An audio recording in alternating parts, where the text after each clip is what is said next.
morning, everybody.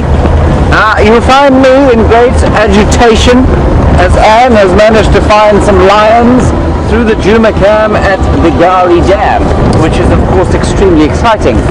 We were languishing, Jean-Dre and I, on the northern boundary where there was not much to see except quite a lot of cloud. So, good morning to you and welcome to the morning drive. The speed of this morning's beginning is due to those lions, which we're going to go and try and find quickly.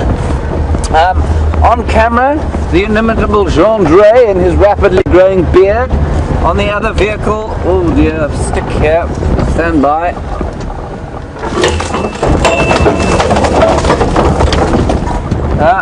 On the other vehicle, Jamie and Willem the Wildebeest, and in the control room we have the inimitable tones of Nikki Alston, and Kirsty is there somewhere too, along with Stefan and Alex, both of whom working frantically, of course. Our plan this morning was to head to the east, now it's to head to the middle. Lions, here we come. Sounds like the Nkuhuma pride from what I can tell, glean. So, welcome to it. Please remember, if you have any questions or comments, we do love to hear from you. And the best way to get hold of us, of course, is on Twitter, #SafariLive, or on email, questions@WildEarthTV. And otherwise, you will struggle to get hold of us. Telephone's not such a good idea. Postal service, waste of time in South Africa. Right. For those of you who are perhaps new, we are on a reserve called Djuma, and Djuma is 900 hectares. We also traverse a little property called Arathusa to the west. That's another 600 hectares, so we've about 1,500 hectares or 4,000 acres of prime wilderness property here in the middle of the Kruger National Park, which is 2.2 million hectares, 3.5 million acres, and that in turn is part of the Greater Limpopo Transfrontier Park, which is a massive 3.5 million hectares, or at least 5 million acres. So, big piece of wildlife land, and we're most pleased to have you along. We're nearly at the dam. We're about 1 minute away. I took a bit of a wrong turn earlier, just before I saw you.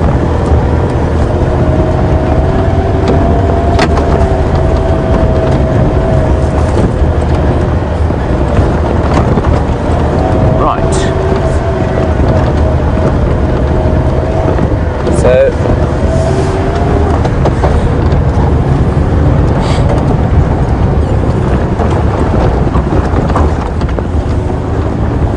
for those of you who perhaps don't know, we have a number of cameras around the world actually in wildlife hotspots, but on this reserve we have two, one at this dam to which we're going, and another at another dam called Arathusa Dam, and we have a number of very dedicated people that we call zoomies, I'm assuming after the zoom function on the cameras, who take turns around the world to operate them and just see what's going on at the cameras.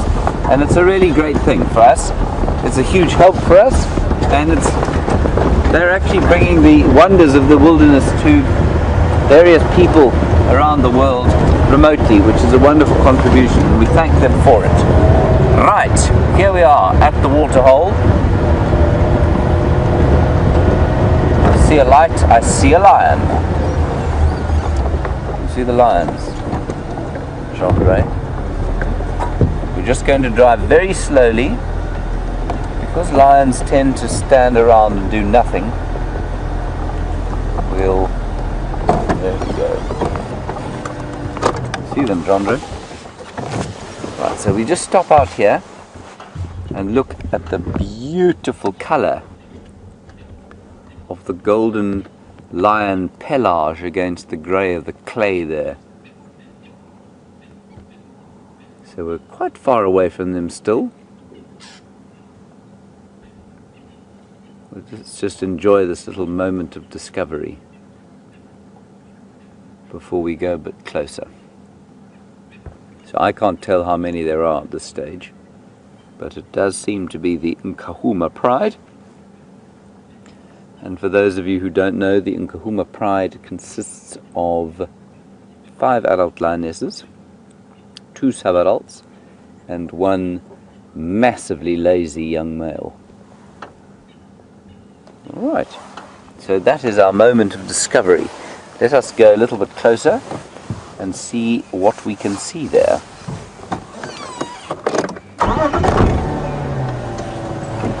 My favorite one of these lions is an orange-eyed lioness. She's got a very strange orange color to her eyes. And the last time I saw her, she gave me a bit of an evil eye, actually. She stood pretty close to the vehicle, and normally they just ignore the vehicles and disappear off.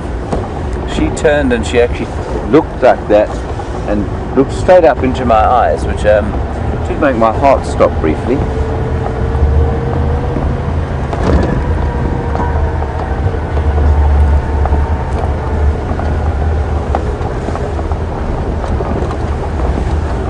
Any mobile stations, there is a pride lying up at Gari Dam.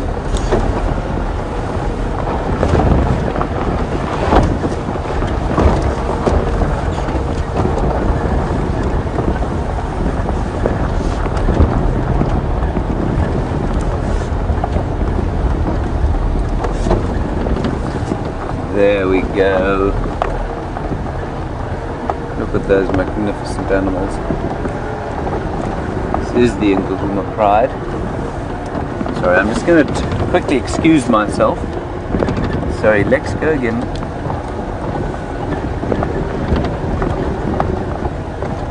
Just graciously.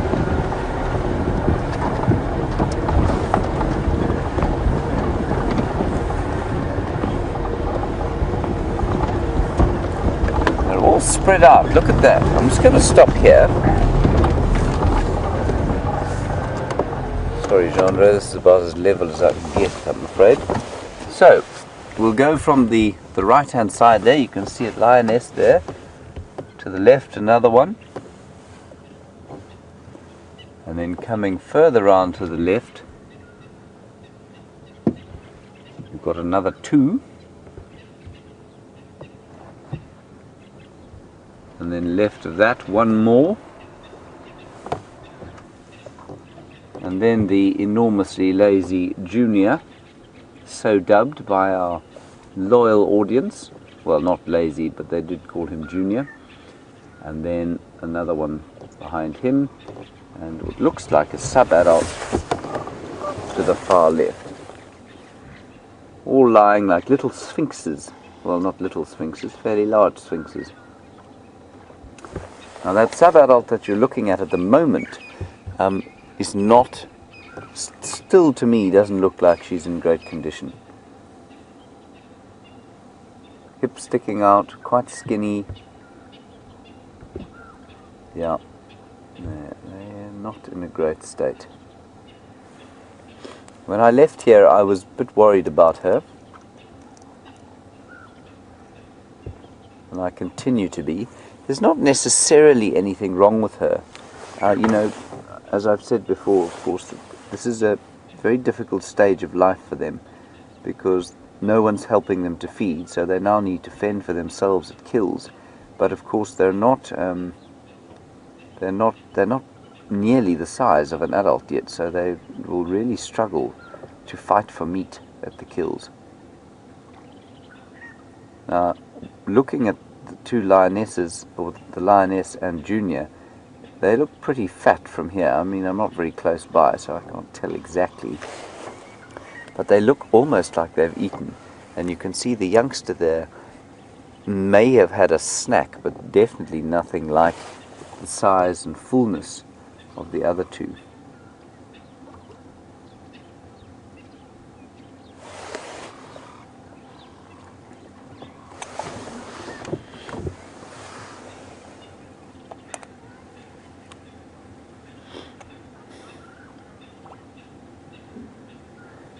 Alright, so we're going to try and get a little bit closer, and while we're doing that, I don't want you to have to experience the bumping around here.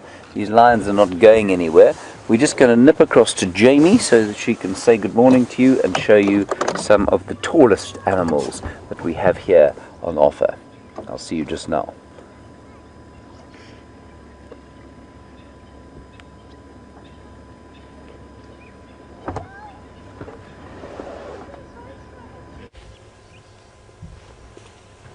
Good morning everyone, and welcome to the Sunrise Safari. And just while James is repositioning, I wanted to show you guys a special animal that we don't often get to see around here, and I'm quite surprised by that, but there you go. Two female giraffes just enjoying their breakfast. So for those of you who don't know, my name is Jamie and I have the wildebeest on camera with me this morning.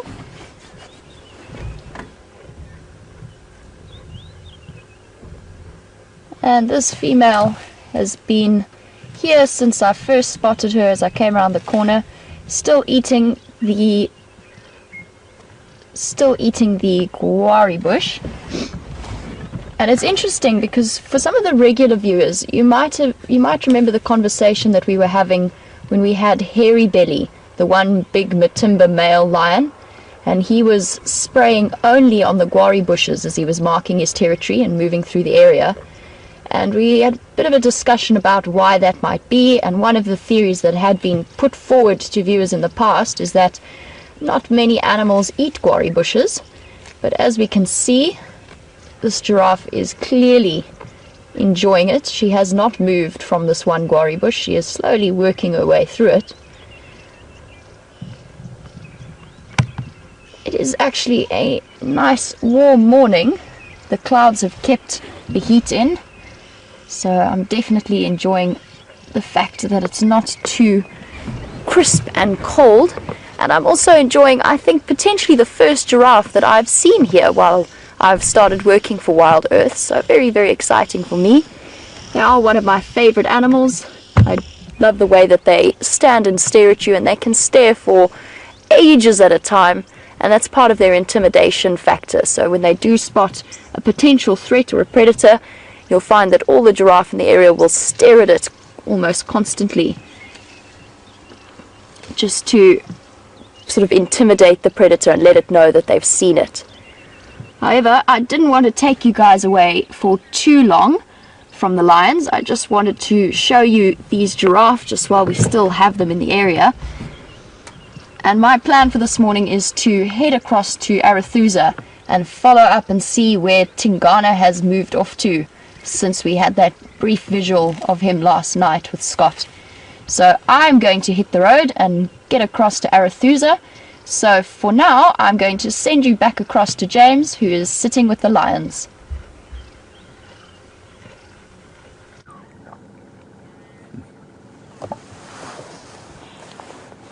Hello everybody, welcome back. We've just moved a little bit forward. The rest of the pride has got up, and as predicted, the astonishingly lazy figure of Junior remains behind, looking longingly after his pride and hoping that he won't have to move. But we've waited here and let the others move forward because we want to see him get up and check his magnificence, as it were. He's just to the left of what you're looking at now, and the rest of the pride is walking off sort of north along the drainage line. None of them look particularly full, to be honest, so they don't look like they've eaten a huge amount last night. Maybe a very small snack, but nothing huge. I'm amazed that they managed to kill 2 buffalo while I was away, and I'm very sad that I didn't see that.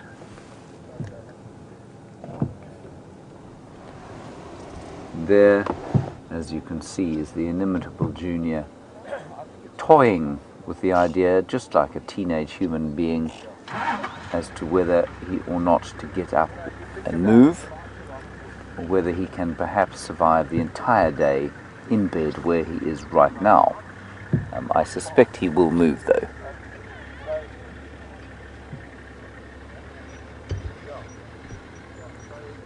I'm not sure, cool morning like this, they'll move around a bit. If something comes in their way, they'll probably hunt it.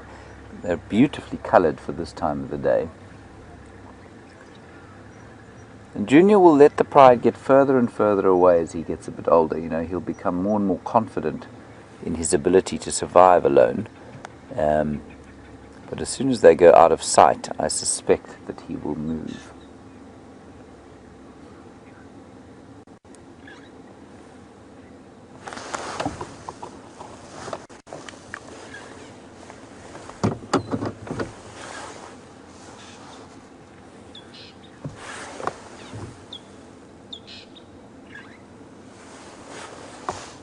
Them both, but I might be wrong. I think they're both here. Joanne, I thought I saw them both, but I might be wrong. I think they're both here. I didn't actually count them, I just kind of assumed. So I'll check for you as soon as we get up close to the rest of them. I'm rather hoping this fellow will move, but in true lion fashion, he's doing as little as possible.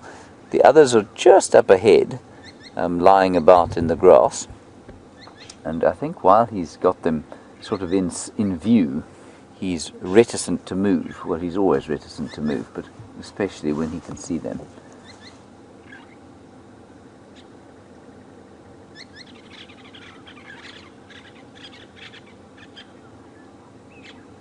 Come on, get up.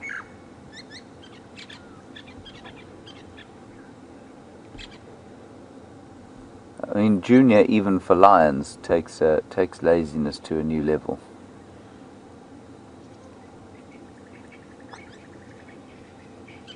He does not wish to strain himself in any way.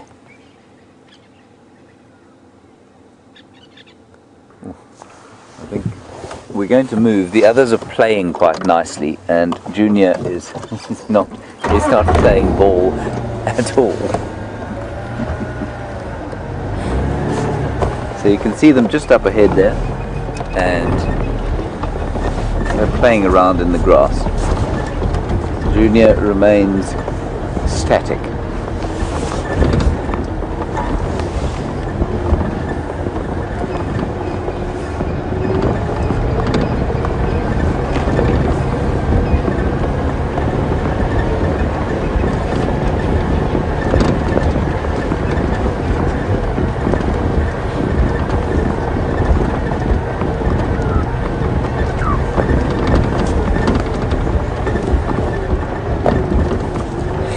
There we go.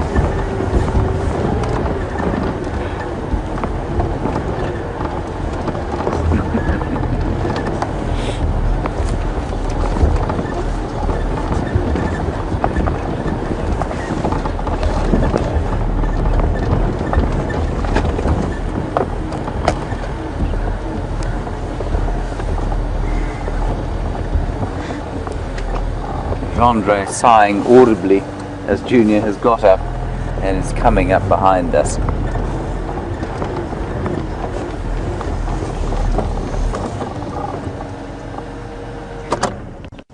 So we'll just watch these ones for a little while. They were playing, absolutely they were playing, and I can still see 1, 2, 3, 4 of them. And Junior making his weary way this way. We might wait for him to come past us, I think. See how close he'll get. I mean, he really is loping in the most sullen fashion.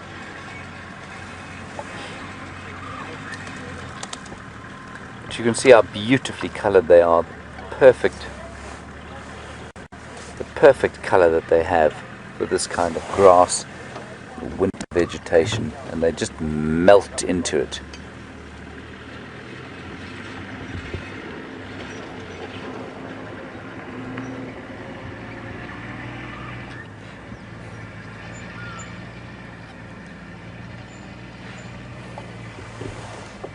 Hello Lisa G, an interesting question.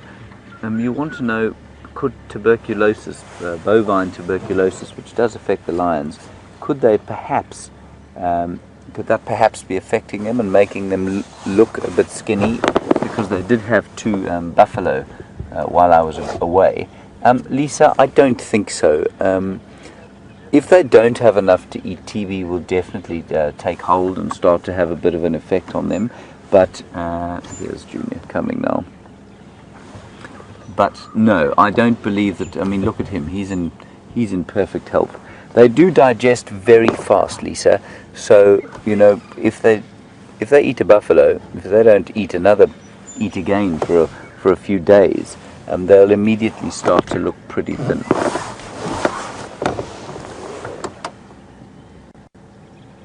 Now the youngsters could well be a little bit affected by TB because they're not eating as much as the rest.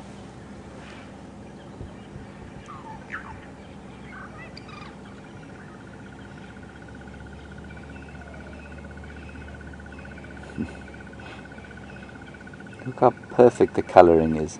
And you can also see there, as they walk through that grass there, watch Junior and watch the lioness in front of him. What are you on at the moment, Chandra?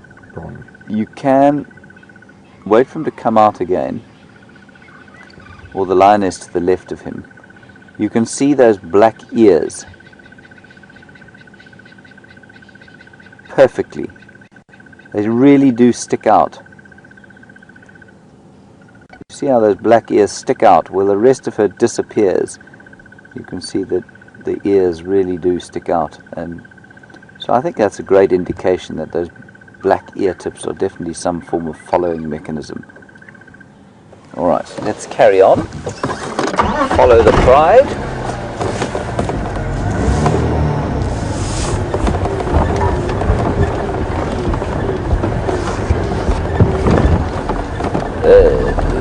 Bit bumpy here, so hold on, don't spill your coffee.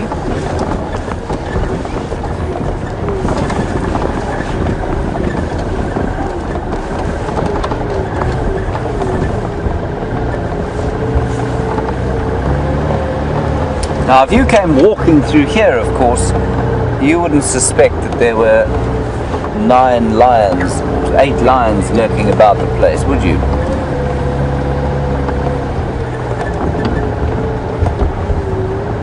Junior's in here somewhere.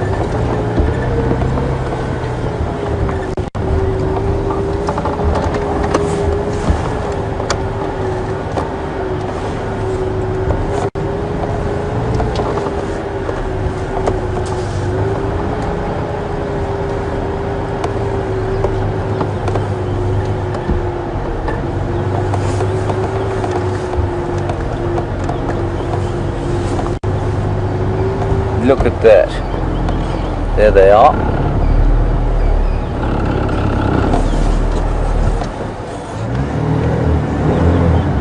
Hello Sherry in Ohio. Interesting question. You want to know what percentage of lions die of starvation in winter? Sherry, probably far fewer than die in the summer. Remember, this vegetation is very good for them to hunt in because the grass is still quite long, and but the vegetation is pretty clear, so they don't really struggle. You've seen in the last 18 days they've managed to kill 2 buffalo, which I don't think they did manage too often in the summertime. So you know the season doesn't affect them greatly. It affects the ungulates and herbivores far more, so they will really struggle during this season. But the carnivores don't tend to struggle much. It's a little bit more difficult in some areas for them to hunt, but actually they do pretty well because of the weakened state of some of the herbivores, and because of the concentration of the water, and therefore the predictability of the movement of the herbivores. It actually makes it quite easy for them to eat. So they're all just moving to the right of me here.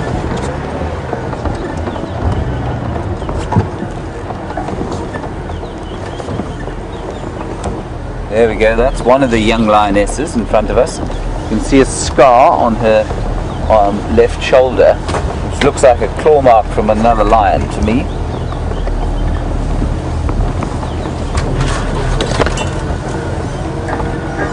What about that, Jean-Dre?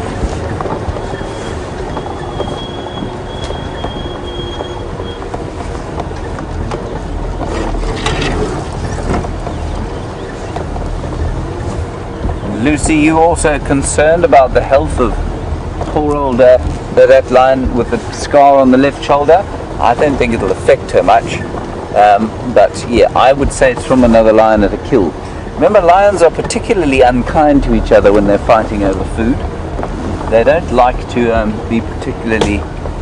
they don't like to share much. Right, Legendre, what's your head? No thoughts?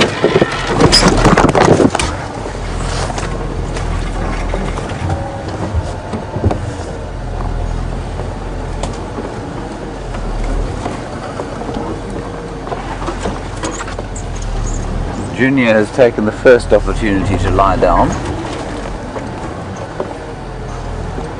I'm just going to stop here and see where they go. I know it's not the best position in the world, but I don't want to, I don't want to make them move forward unnecessarily.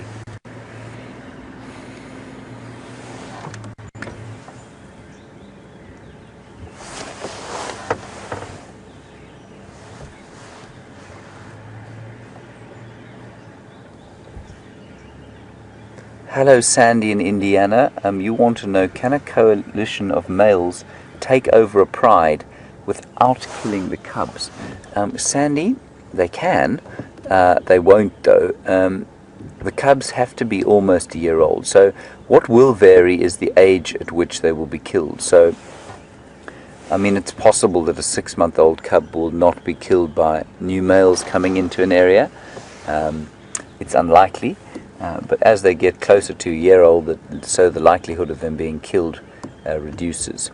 So Sandy, it's not a very nice thing to see, certainly, and it's not a very nice thing to happen, but it does protect the genetic legacy, and so it is quite a necessary part of lion behavior. Remember that inbreeding is quite common, but apparently up to 6 generations of inbreeding can occur before there's any kind of real harm done, but that infanticide that occurs does tend to reduce the inbreeding, which is very important for the long-term survival of the species.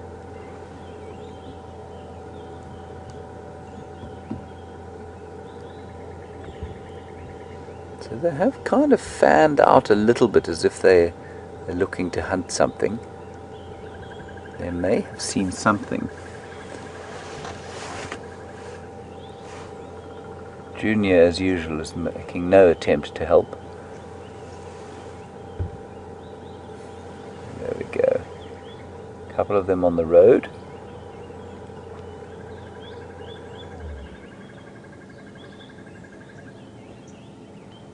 Definitely making some sort of investigative foray. And there are 2 of them that have gone up to the left there, which you're watching now. And then there's one off to the right, which I can just see in amongst the trees.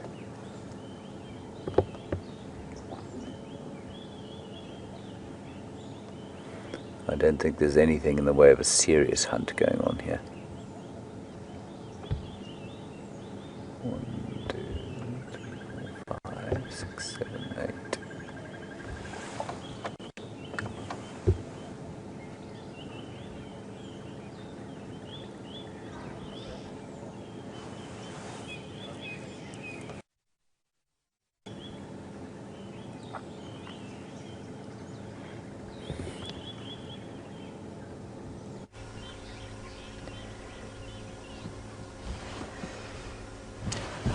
Welcome back everyone, and I hope that you've been enjoying your times with James and the lions. I just wanted to give you a quick update, but also I wanted to show you the spectacular sky that we're seeing at the moment, just as the morning sun is breaking through the clouds over here. So I have some potentially very exciting news. As I was driving and making my way to Arethusa, I picked up on some very fresh looking tracks up and down the cut line, and those tracks almost certainly belong to Shadow and Sindile. Now I am right on our southern boundary, so I'm still with the tracks, but I am hoping that they either stay on the road or at least cut north into Djuma so that I can follow up and keep you guys updated. But very exciting news. They are crisp fresh, probably from either late last night or very early this morning. So exciting times lie ahead. I'm very keen to see which way they're going. They are up and down, so I'm looking to see where the tracks have sort of crossed over each other to get an idea of which direction they finally chose to go off in. And it seems to be they're going straight east along the cut line. So exciting, very exciting news. And before I disappear and send you back to the lions, I did just want to point out these birds that are off to the left of me in this tree. So we have some African green pigeons. And it's nice because you don't often see them in such sparsely foliated trees.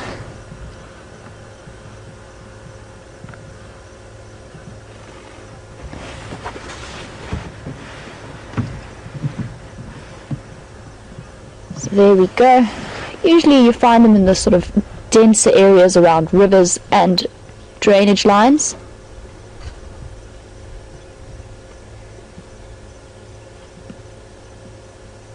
But we do have them roosting nicely here, so something special for you guys to look at. However, I am going to try and follow up on what's happening with these tracks. I'm very, very excited. I'm sure that these are as fresh as you could get out here, so they are definitely somewhere in this area, hopefully with a kill. But I am going to need to hop out and do some walking potentially. I'm going to try and stay with him, and I do have Scott around and about to try and help me out, so I will keep you guys updated. But in the meantime, I'm going to send you back across to James, and you can share in some of those times with the lions.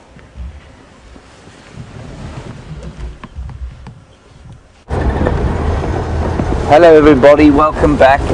The lions have headed towards this fresh water hole just over here by Gallagher Camp. They've gone through that very thick block through which we can't go, and I'm hoping they're going to pop out just as we arrive. All along here, they're sort of coming through the bush here. There is a game path that comes through here and then comes out up onto the top of this little ridge.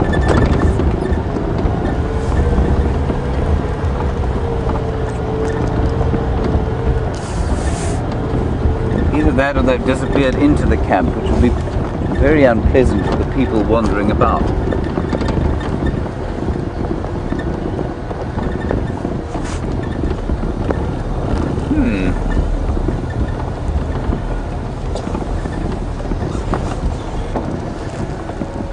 Any ideas, Jean-Dre?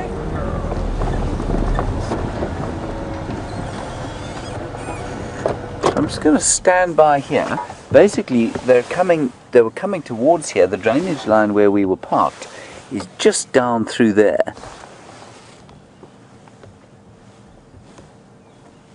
But they quite interestingly seem to have disappeared. I'm 90% sure we'll find them again.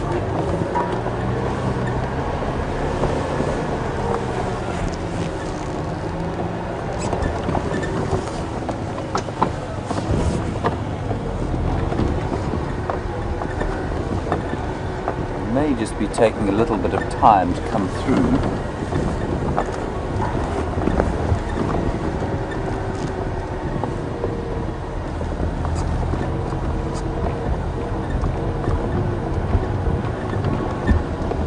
Most confusing.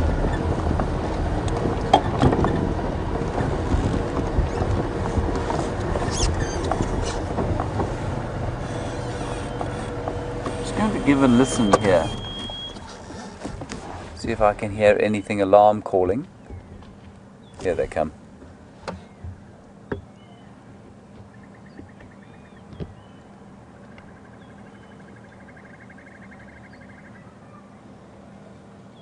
I think. Well, there's another vehicle coming through here, so I think we're just going to stand by here briefly.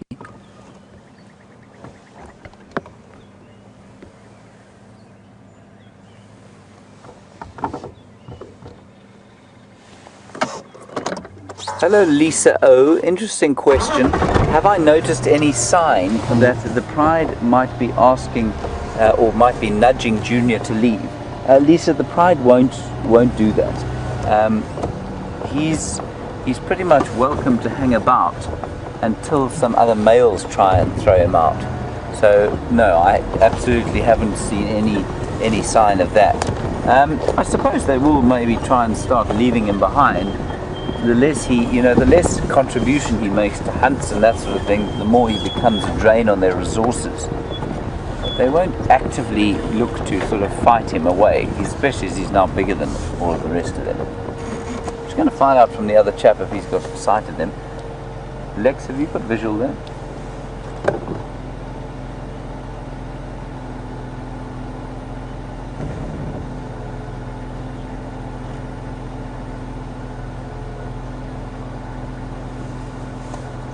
Okay, copy, thanks. Yeah, we're just going to stop here. They're in the very thick bush, but Lex can see them, and they're coming towards this region. So I think we're just going to stand by here rather than going blasting through the bush there. Just try and listen. What we'll do is we'll listen carefully to if there are any signs of alarm from any of the birds. And you can just get a sense of, if you were to walk through here, you'd have no idea that there were 9 lions waiting there.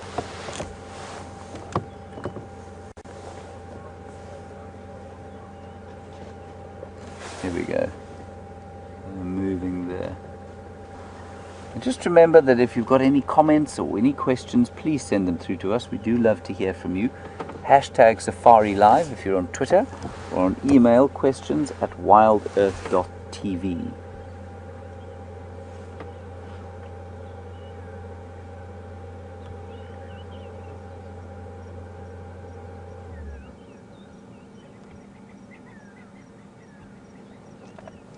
You can hear the francolins calling, but not around here. And there is something of a deathly silence in this thicket.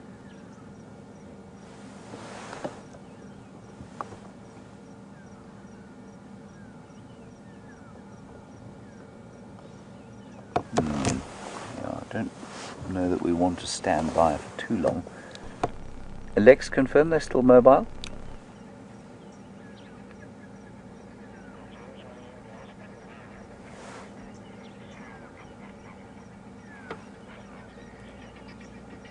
Okay, copy, thanks. I'm just going to reverse up to the top here. Lex says that they were still coming this way, but it's not possible to drive into that area. Well, not without breaking something.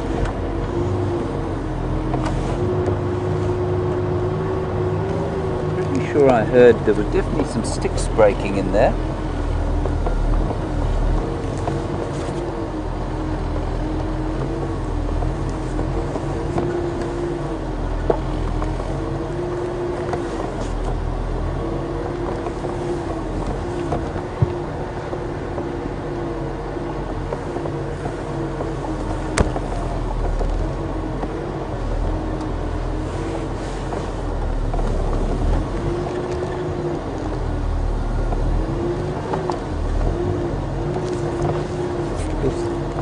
They may just decide to go and sleep in the thick bush for the rest of the day, but I don't think they will.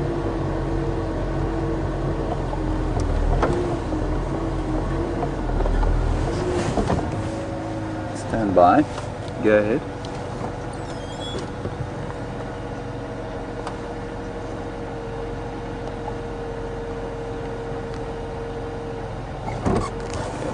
They are over here. Okay, copy, thanks. So, just to give you an idea, Lex is over there, and he can see them there. From there, towards the fence line over here, and so we'll just drive back to where we originally thought they'd pop out, and we'll stand by there. They are right next to one of the camps, and there's a chap cleaning over here. I mean, there's a fence between him and the lions though, but I doubt he realizes that they're coming along, and they just have to warn him.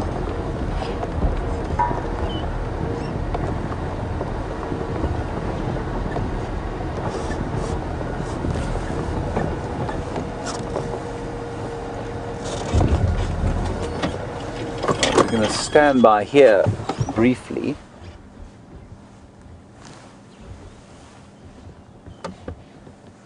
It's very unusual for the Nkuhuma pride to be unfindable once you have found them. Ah, I can see one. Can I? No, I can't. I'm talking rubbish. So, I wonder if we can just pan maybe slowly through here and just give an idea of the thickness of the bush and how difficult it must be if you're walking through here to see them.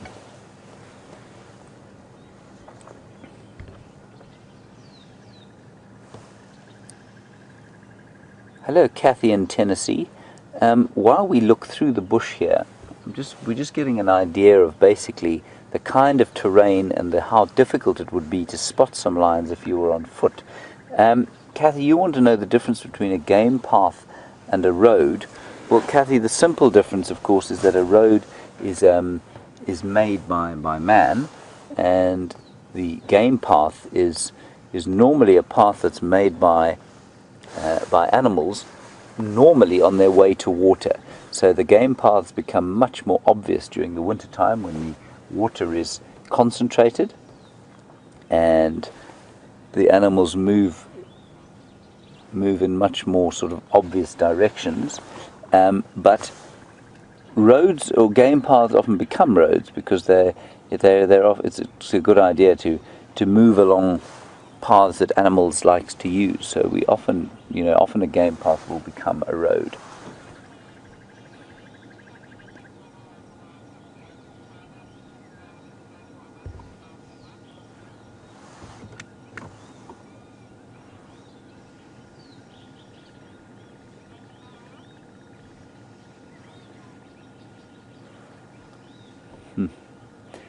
So, a comment from Carol. Carol is trying to get across to me that I've been fairly disparaging of Junior this morning. And you've made the point, Carol, that he did actually make an effort to help them bring down those buffalo in the last little while. Carol, thank you for that. Most male lions are precisely like Junior, especially when they're young like him.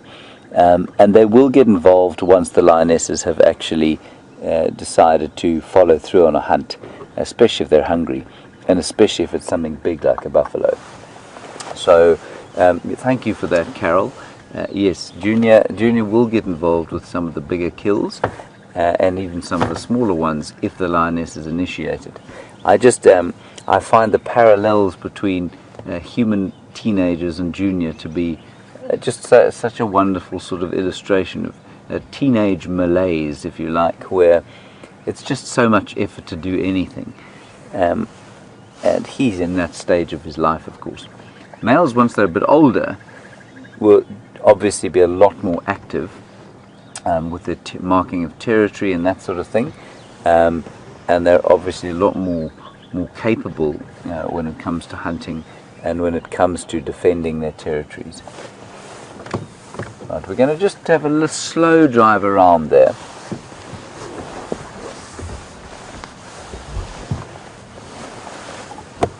Rena, you ask an interesting question. Is there a reason the males might hang back other than the fact that they're just massively lazy? Sorry, I'm just getting a call on the radio here. I'll come get back to you now, Rena. Go ahead. No, negative, Lex, they haven't come out.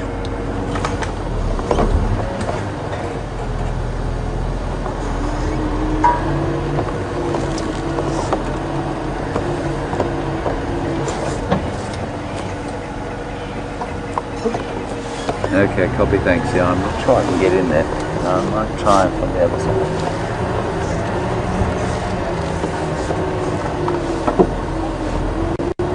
So, Rena, back to your question, or is there a reason that the males will lurk around other than, for any reason other than the fact that they're just a bit lazy? Rena, not really, they don't play a very protective role with the rest of the pride. So, for something like a zebra, for example, the male often does hang back. but that's to maintain sort of a protective stance for the rest of his group. But lions, no, not so much, especially youngsters like that. I genuinely think it's just a question of it being a big effort for him to move. Remember, he's got testosterone now coursing through his body, and while that will make him more aggressive, it will probably also make him that much more tired. He's also growing, which will make him tired. So I'm just going to stick my nose in here.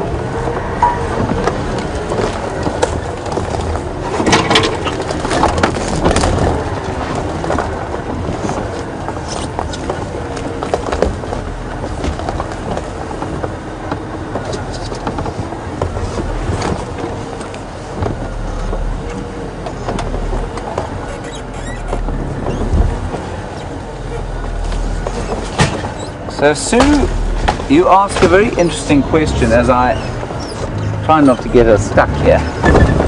Hold on, Jean-Andre. You want to know, basically, if, let's pretend that Junior wasn't going to try and procreate and therefore wouldn't create much of an issue in terms of inbreeding and that sort of thing, and would he therefore hold an advantage to the pride if he stayed in it? With male characteristics, the answer is not really. The role of a male lion in male lion society, or in lion society, is to protect the territory. Excuse me 1 second. Sue, nice question. It's to protect the territory and to procreate. They don't generally make any or have any effect, otherwise they just become a drain on resources. So he would become a drain on their resources. Right, this is as far as we're going to be able to drive in here, I'm afraid, and whether I'll get out again or not is another question.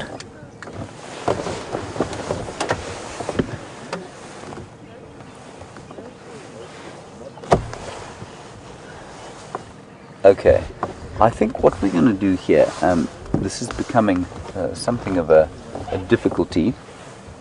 We're going to go back across to Jamie briefly, and I'm going to try and get into the thick stuff here and see if we can't find them again, and I will come back to you as soon as I know exactly what's going on. So we'll go across to Jamie, and I'll see you now.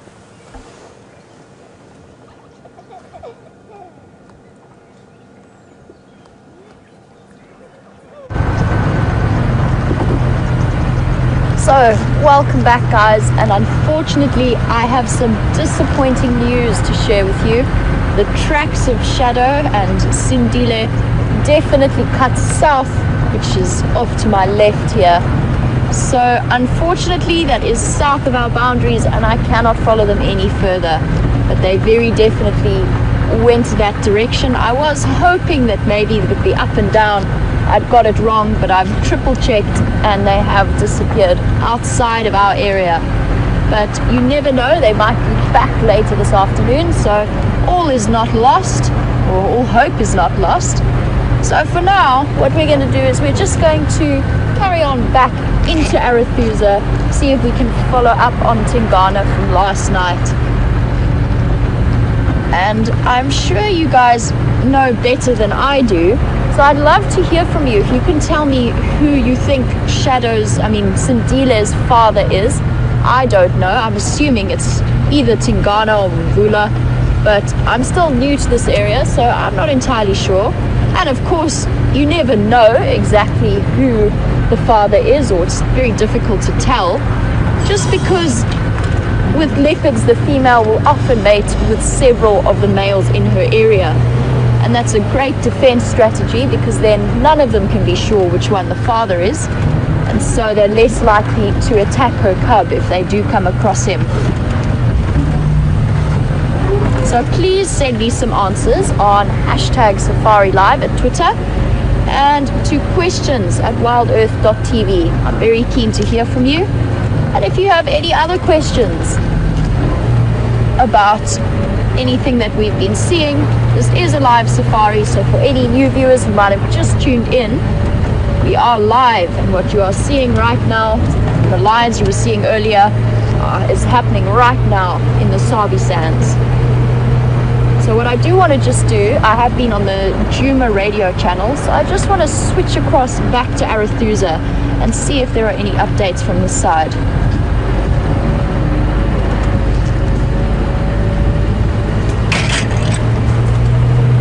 Gas stations, the Nkuhuma of Shadow and Bantuan cross the cut line and move south about 500 meters east of Philemon's cut line, or the junction of Philemon's cut line. So unfortunately I can't follow up. Are there any updates from this side?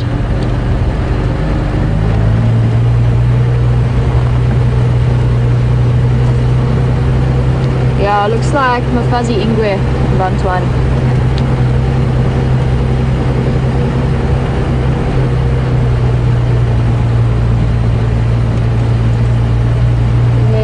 Crossed Gari Main, 500 meters east of Philemon's junction with Philemon's cut line.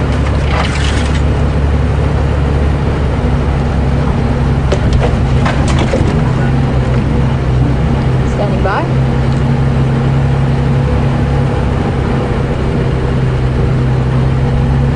Shlambi and Blog, what was the location?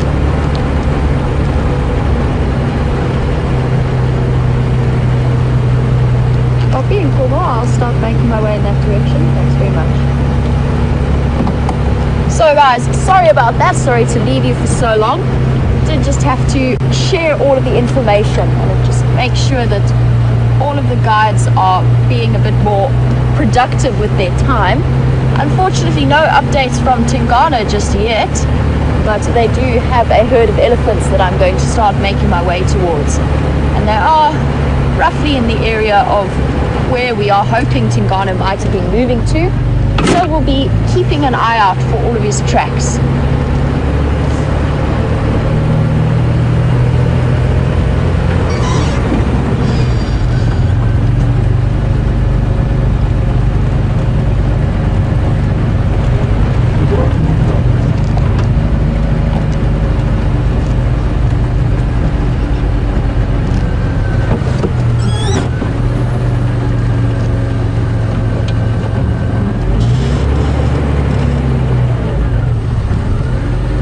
I've got a great question from Linda about what I do in between drives with my spare time.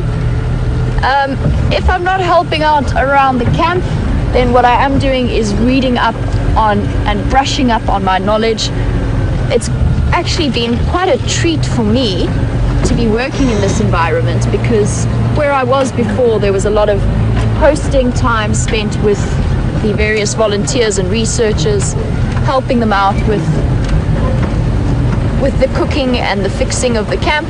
So now I've got a little bit of time. I actually try and brush up on my knowledge. It's something that is ever expanding, so if I see something on drive that I don't know what it is, then I immediately go and try and find out what's going on. The fantastic thing about working out in an area like this is that you always learning. There's always something to learn, and there will always be something that you don't know. And the reason that I'm driving the way that I am at the moment with my head out over the side is that I've picked up on some leopard tracks again, and they are very tiny. I think that they are probably shadows. Now this is where things get a little bit confusing. So I know that the tracks that I found on the cut line were very, very fresh up and down, and the ones that were moving east were on top of the ones that were moving west. So I'm fairly certain that the freshest tracks I saw were those. So what I think has happened here is that Shadow killed something and went back to fetch Sindile, which is why there's so much up and down traffic on that road. I have seen her tiny little tracks here, but it looks as though they've already been stepped over by the elephants that came through, that the guides reported seeing to the north of us. So unfortunately, I don't think these are as fresh as the ones we saw crossing to the cut line, but we are heading in this direction. So just in case I'm wrong, I am going to try and stay with them for as long as possible.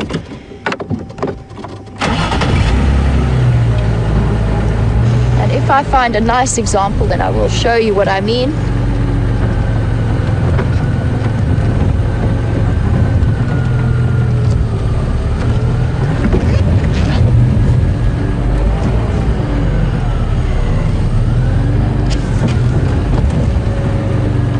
They do look like they're through that leopard track.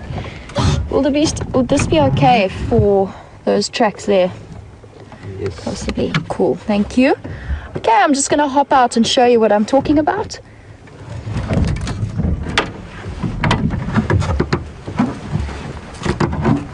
So, these are the tracks that I mean, and I said earlier that I thought that the elephants had walked through and on top of her tracks, but I was wrong about that, because here you can see there's a large elephant track around here, and these little tracks are the ones that I'm talking about, and they go straight on top of the elephant track. So still hope that we might find this leopard.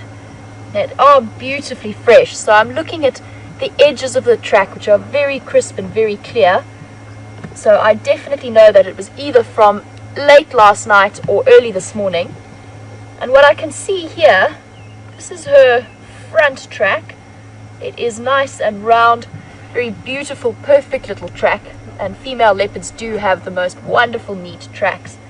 And a little bit ahead of it is her back track, so a slightly narrow, more elongated track. And typically when predators walk, they do what's known as registering. So walking at a normal pace, the back track falls roughly where the front track was. And that's just a great way of minimizing sound and the impact that they make when they're creeping through the bush. But here you can see, this is where her front track ends, and this is where her back track starts. So quite a distance between the two, which tells me that she was on a mission. And potentially that backs up our theory that she killed something, and she's gone to go and fetch Sindile. And hopefully she has remembered to pop it up in a tree this time, so she doesn't lose it to hyenas or another male leopard potentially. But let's try and stay with them, because they are very fresh. I confess, I'm not that hopeful. I'm almost certain that the tracks I saw going south were hers. But let's try and stay with these and see what we can find.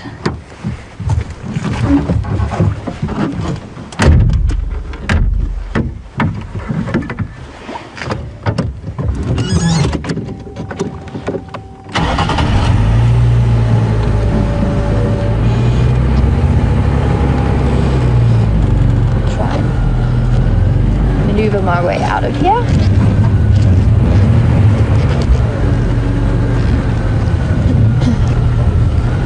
And this is one of the things that I love so much about tracking, is that it does tell you a story.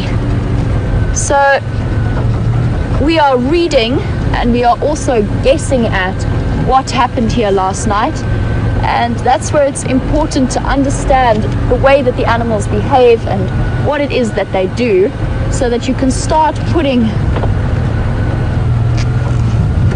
a story behind the tracks and work out where those leopards might be going.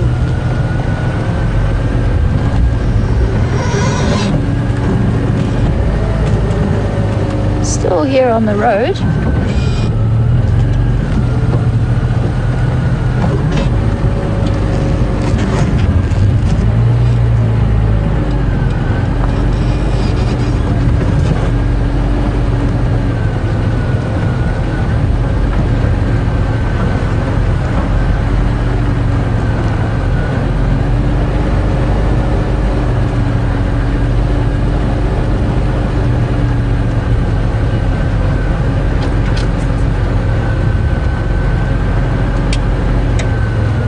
So I've got a great question from Marco. Welcome to the Sunrise Safari, Marco. Thank you very much.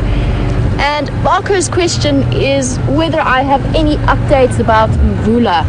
So for any new viewers who might be out here, Mvula is one of the dominant leopards in this area. He is very, very large. I think somewhere in the region of 10 years old. So quite a large, very dominant leopard. And he has recently been under pressure from Tingana, who is also a large leopard, I think somewhere around the age of 9. So he's also pushing for territory. And I know that, I mean, I'm still new to the area, so I'm still getting a bit of a grasp on the leopard dynamics here. But I do know that there has been pressure from the Anderson male coming in from the west, which in turn is putting pressure on Tingana, who in turn is putting pressure on Mvula and pushing him further out of his normal territorial range. In answer to that question, I have not heard any reports about Mvula just at the moment, but I did see very, very large male tracks about 2 or 3 days ago crossing our northern boundary into Buffelshoek. Of course, I have no idea if that is in fact Mvula, but the tracks were very large. And as we know, Tingana was, or if you guys are just joining us, Tingana was actually seen only yesterday evening with Scott on the sunset safari, and he was right in the corner of the Arathusa property. So probably not his tracks that I saw. But again, this is totally guesswork and supposition.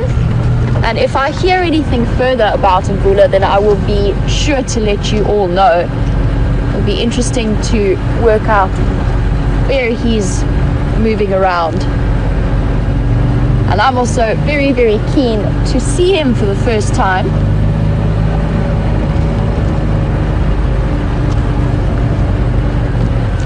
Means that it probably is shadow moving about. They're exactly the same freshness, and they're within a couple of hundred of meters of each other. And I did track up and down from where I first saw those tracks.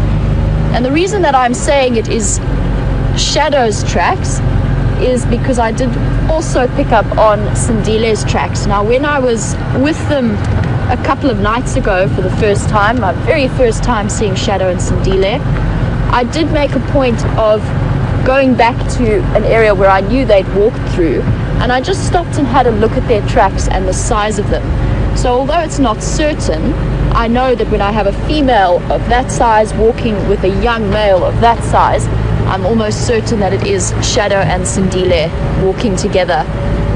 So it is a valid question, and those female tracks that I picked up on a little bit later, there is a possibility that it is a different female leopard, but I don't think so, just in my personal opinion.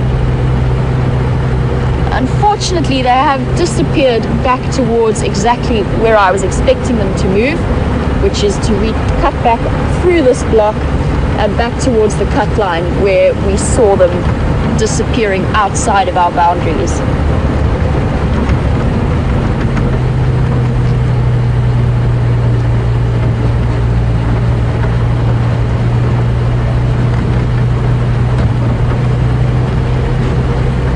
So guys, while I am trying to figure out what's been going on here and where my leopards have gone, although I think we've pretty much answered that question, I'm sure you're all wondering what happened to those lions that James was with. I'm still not even sure which lions they are, so I'm keen to hear from you guys. Please let me know. Very interesting times. But he has managed to get a bit of a view of them, so we'll cross back quickly to James and just see how he's been getting on.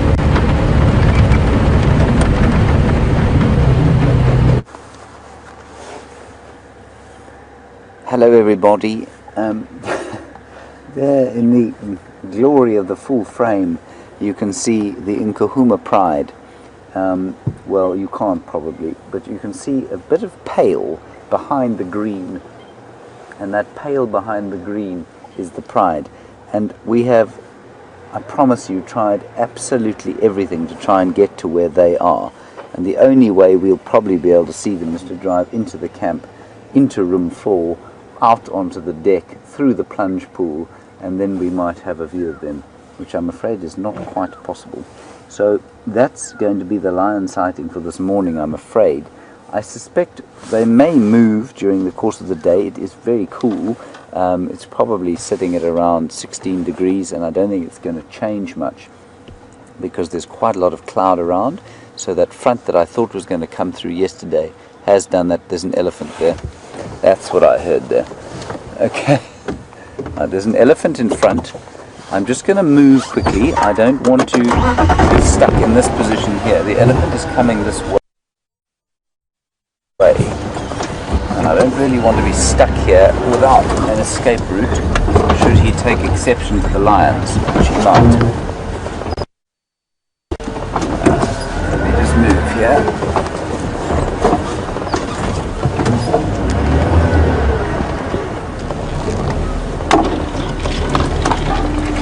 So let's just see if we can't get a nice view of the elephant, and then we'll go back to Jamie and see what she's doing.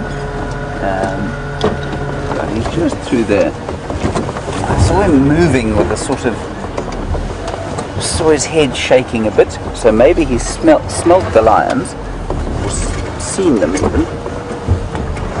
Right, there we go. There he is, just through there. There's the herd. I think they've come to drink at that lovely water hole here.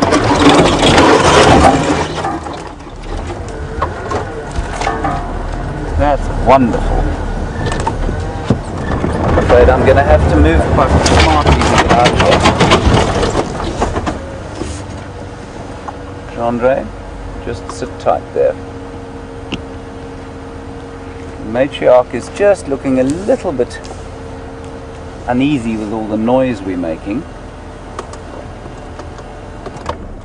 But I'm going to switch off and we're just going to sit quietly and see what happens here.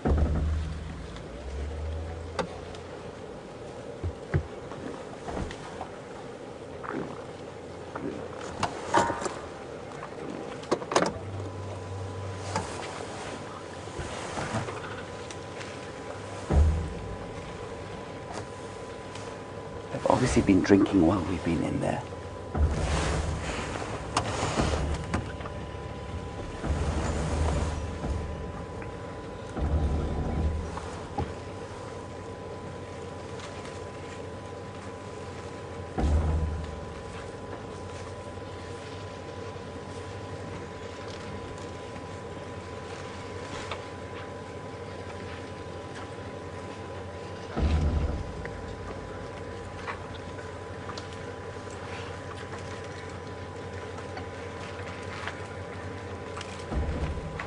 We're just going to be very, very, very quiet here.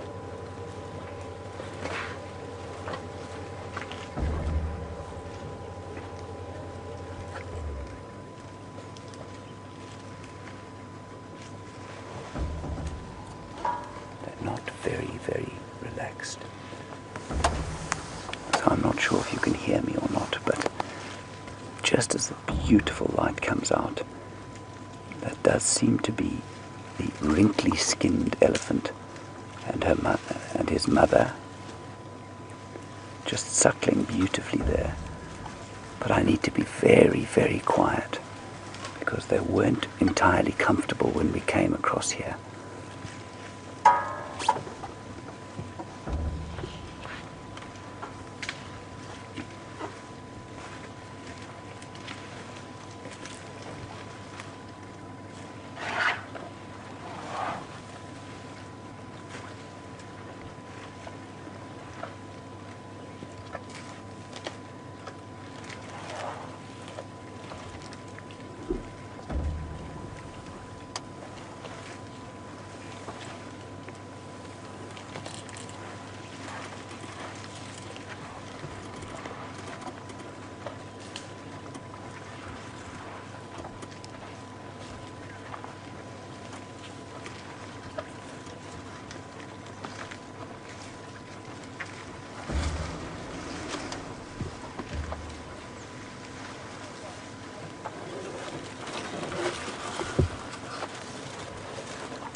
they're still not very relaxed.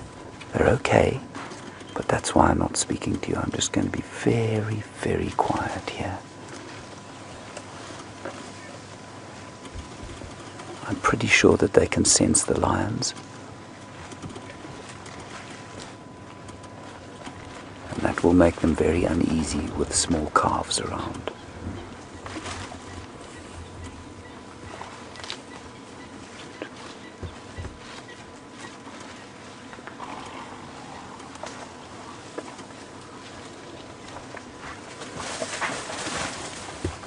Yeah, they can definitely smell the lions. Definitely. They're aware that something is up. Totally unconcerned with us. Initially I thought it might be the noise we'd made, but it's definitely the lions that's making them a little bit upset. I'm not sure if you can, I don't know if you can read their behavior from here, from where you are, but there's just there's a feeling of unease about them.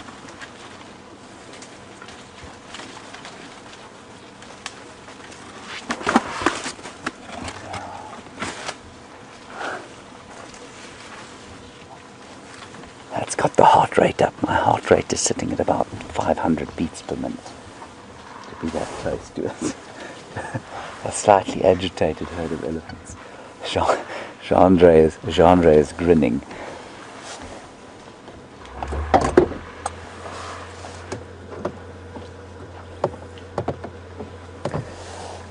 So Casey on Twitter, would the Nkuhumas try to kill an elephant? It's unlikely, but you know, lions will take small calves, and so the elephants will be extremely protective over them. Phew! Chaps, I have to tell you, my heart rate is racing. We were in some incredibly thick bush. It was going to be almost impossible for us to move out of here if something had gone awry. And I have to say, through no fault of our own, you know, we were looking for those lions and suddenly the elephants arrived. And we had nowhere to go. And that first little section with that long tusked mother, while she was suckling her baby, she was having a look around, and you could tell she was uneasy, but at no stage did she kind of look at us, which is what they do if they're upset with people or with a vehicle. She would have turned and looked at us like that and flapped, shaken her head. She didn't do that, but she stopped and she was listening and she was smelling and she was looking around and trying to sort of get the lay of the land, because it's so thick in here. I doubt she could have seen the lions, but they'll smell them, they'll perceive them, they just sense that something is not right out here. So, whew, what an experience. Okay, we're going to drive around. I don't think we're going to see the lions unless those elephants chase the lions, but we'll hear them chase them if they do. And let's see if we can't get another view of those elephants. Wasn't that a wonderful sighting? Here we go.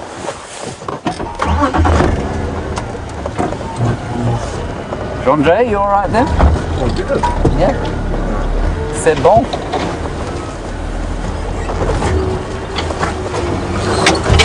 Woo. Just gonna tell Lex, sorry, I was in the middle of the herd there. They've gone down past the camp. I think they're probably on the way to the dam.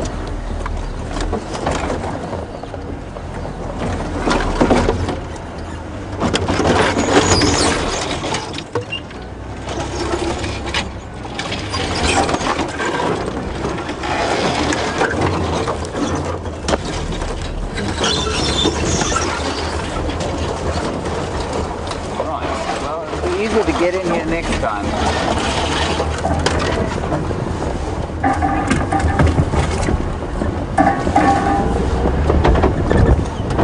Go ahead, Lex.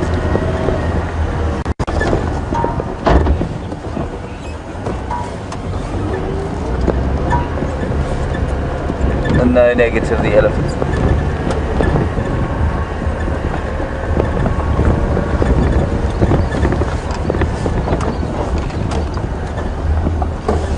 Alright, we're going to go back to Jamie. She's apparently also found some elephants. While Genre and my heart rates return to normal, and we'll go across to her, and I'll see you just a little bit later.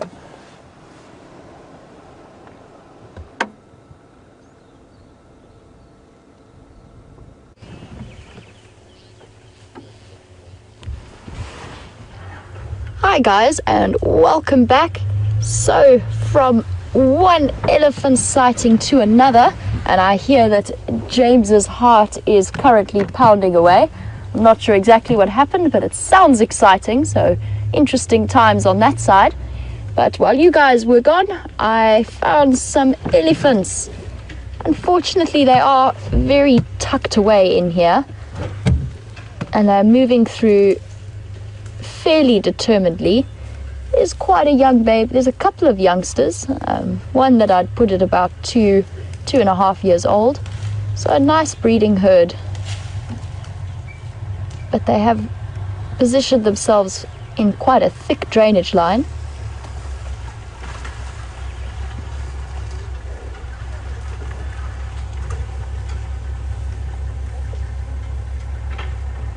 Again, always special to see. If we just have a look, if you guys can see on the face of the female, unfortunately she's just put herself right behind that branch, but I wanted to just show you there's a bit of liquid that's running down the side of her face from her temporal gland, and that's very common to see in bulls in must, and they secrete almost constantly from that gland, but you don't always see it on the females, and it's usually when they have some kind of heightened emotional effect. So something potentially stressed or maybe excited about something. And you often see it when one of the females is coming into estrus. Now, elephant mating activities tend to be quite a vocal group affair. The female in estrus will advertise her receptiveness to everybody around her, and that often causes a little bit of excitement and vocalization from the rest of the herd.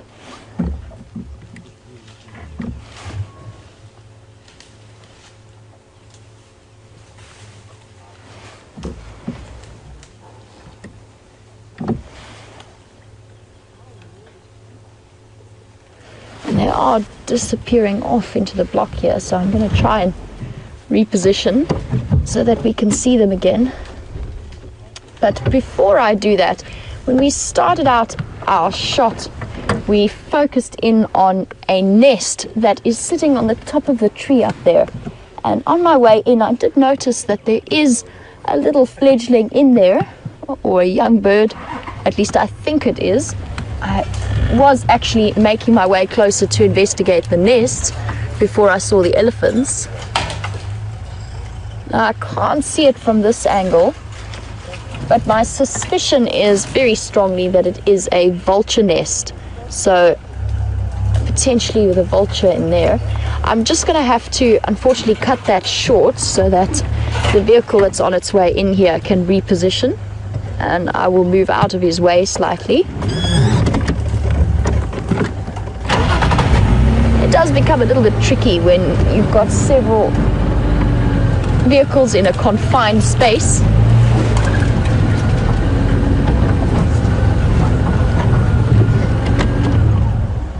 Are you wanting to come through in front of me? Cool.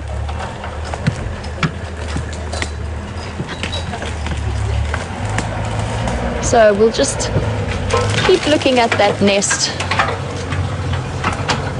for a moment.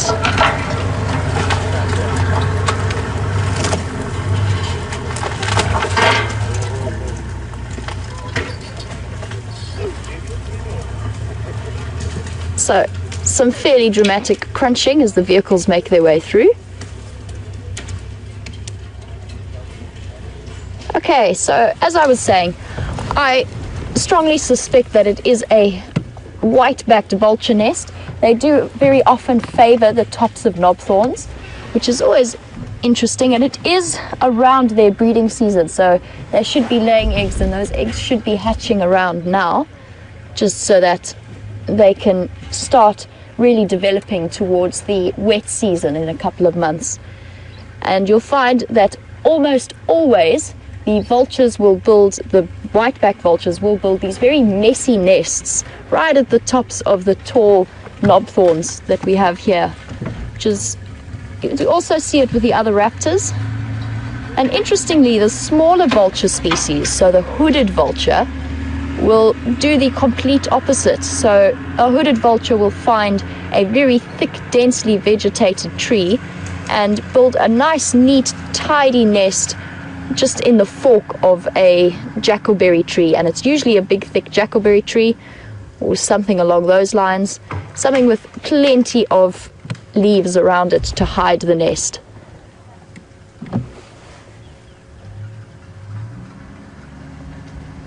Okay, now that we are once again on our own, I'm going to try and reposition so that we can keep a view of these ellies.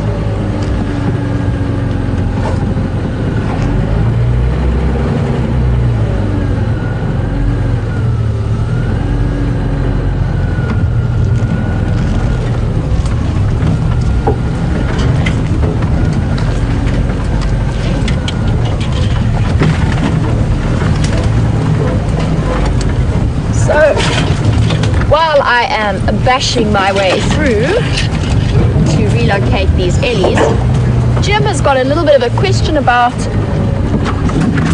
what sort of educational background you need to become a safari guide. Thank you, Jim, and welcome to the Sunrise Safari. The answer to that question is you don't need to have necessarily a background or scientific degree, but you do need to invest quite a lot of intensive time training. So a degree with some kind of science background or biology background certainly does help, but isn't a necessity. As some of you may know, I have a law degree and nothing in the sciences, but it has never served me any disadvantage.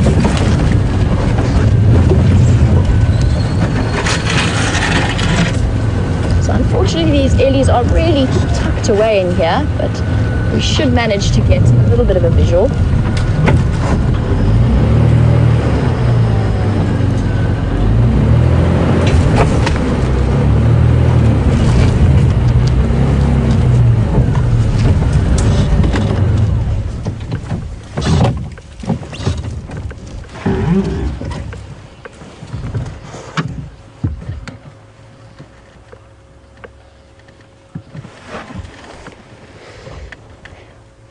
So before we leave these ellies, I will just finish my answer to that question about what you need in terms of a background.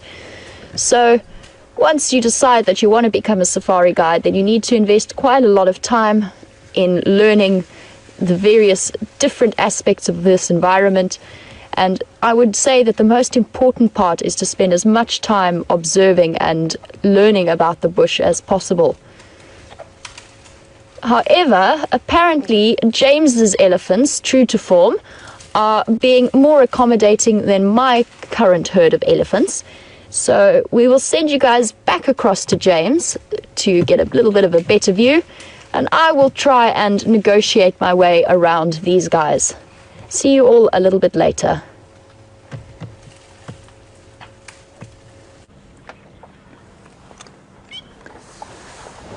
Hello everybody, welcome back. So, after that fairly, what felt hair-raising but probably wasn't experience, they've come off to have a drink here at this clean pumped waterhole just above the dam and in front of Vuyatela camp. Now, Jandra and I were just saying, 2 nights ago we saw the wrinkly-skinned youngster with a mother with tusks that went pretty much straight out in front of her. Now, the wrinkly-skinned calf today was suckling from a female that had very straight tusks. And so I think that there's more than one wrinkly-skinned youngster around the area. This is not the same herd that we had the other night. We had a wonderful sighting of a herd the other night. This is a young bull coming to investigate us. We had a wonderful sighting the other night of a wrinkly youngster, and the matriarch in that herd was tuskless. She didn't have any tusks at all. And I think that the matriarch of this herd is that long, straight-tusked individual that we saw waiting while we were there. But this herd is not very comfortable. They're not that happy. Bit nervous.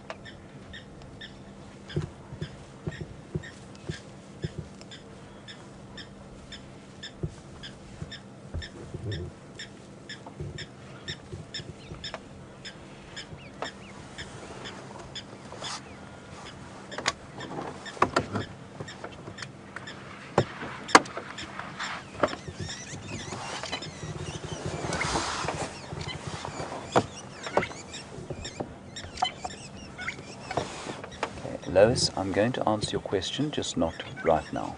I'm going to wait for them to walk past us.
Well, that was another fairly heart-stopping moment, but just wonderful to have them so close by.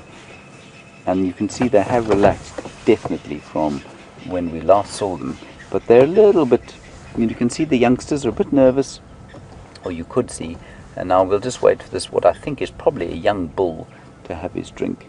And Lois, you asked the question about where these elephants get their minerals from.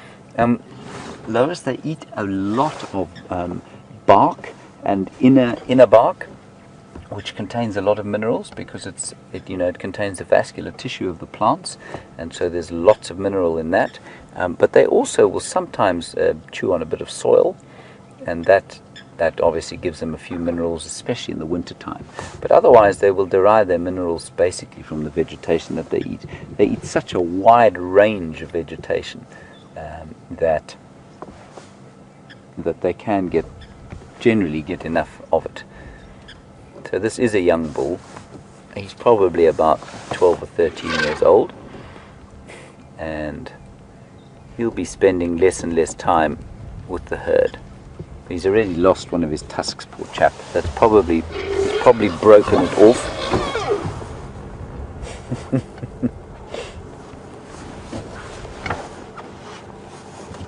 That's a youngster shouting at a slightly older youngster.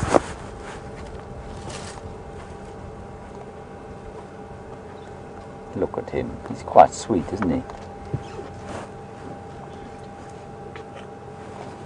Right, we're going to turn around and we'll try and get another view of the rest of the herd. They're moving gently down the drainage line. I suspect they'll go into it to try and find something to eat, but I'm not sure.